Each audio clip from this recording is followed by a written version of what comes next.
আসসালামু আলাইকুম আব্বা। কাল থেকে তোমার ছেলেরে হাতে চুরি আর ফিতা বাইন্দা রাস্তায় ঘুরতে বলবা। সামান্য একটা মেয়ে যাকে দিন দুপুর বেলা ঘোল খাওয়াতে পারে, সে তো পুরুষ নামে কলঙ্ক। হ্যাঁ, এত উত্তেজিত হয়েও না তো। উত্তেজিত হবে না তো কি করব? আনন্দে বগল বাজাবো? হায় হায় রে, চোখের সামনে এতগুলো টাকা একটা মানুষকে পাও পাও দিয়ে আসতে হইলো। তাও সান্ত্বনা দিতে পারতাম যদি বাইকটা কিনা বাসায় নিয়ে আসতো। সান্ত্বনা দিতাম যে টাকা গেছে গেছে, কিন্তু বাইকটা তো বাসায় নিয়ে আসছে। আমার ছেলে একটা শখ পূরণ হইছে। তোমার ছেলেকে বলবা, ও যতদিন টাকা রোজগার করতে না পারে, এই ক্ষমতাই চেহারাটা যেন আমার সামনে না নিয়ে আসে, আমার চোখের সামনে যেন না পড়ে। বাবা, মন খারাপ করিস না। জানিসই তো তোর আব্বার একটু রাগটা বেশি, কিন্তু একবার ভাবে দেখ, এই লোকটার যদি কিছু একটা হয়ে যায়, এই সংসারটার কি অবস্থা হবে চিন্তা করছিস? তুমি আমার সাথে এমনটা কিভাবে করলা? তুমি তো এমন মেয়ে না, কিন্তু কোনো ঝামেলাতে পড়ছো। মুখে এসব কি পড়ছিস? ইহা একটি মুখোশ, আমারটা প্লাস্টিকের তৈরি, কিন্তু বিশ্বব্যাপী ইহা রাবারেরও তৈরি হয়ে থাকে, ইহা কাপড়েরও তৈরি হয়ে থাকে।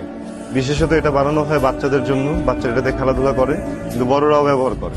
বড়রা মাঝে মধ্যে এটা পরে দুষ্টুমি করে, কেউ কেউ ডাকাতি করে, আবার কেউ হচ্ছে মানুষকে ভয় দেখায়। চুপ কর। এটা কোনো নাট্যশালা না, এটা একটা ভদ্রলোকের বাড়ি। আমি জানি এটা ভদ্রলোকের বাড়ি।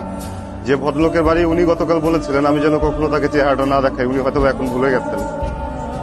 এটা খোল বাবা, খোল। এটা কেমন দেখাচ্ছে তোকে?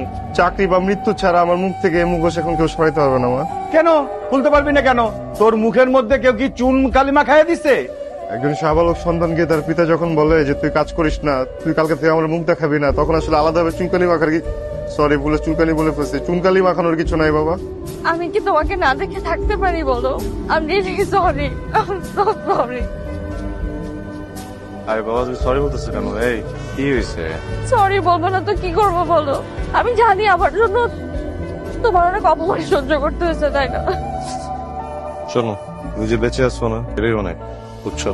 মানুষ যে কত খারাপ হতে পারে আমি না হারে হারে টের পাইছি এবার, জানো? অ্যাক্সিডেন্ট করে একটা মেয়ে রক্তাক্ত অবস্থায় রাস্তার মধ্যে পড়ে আছে।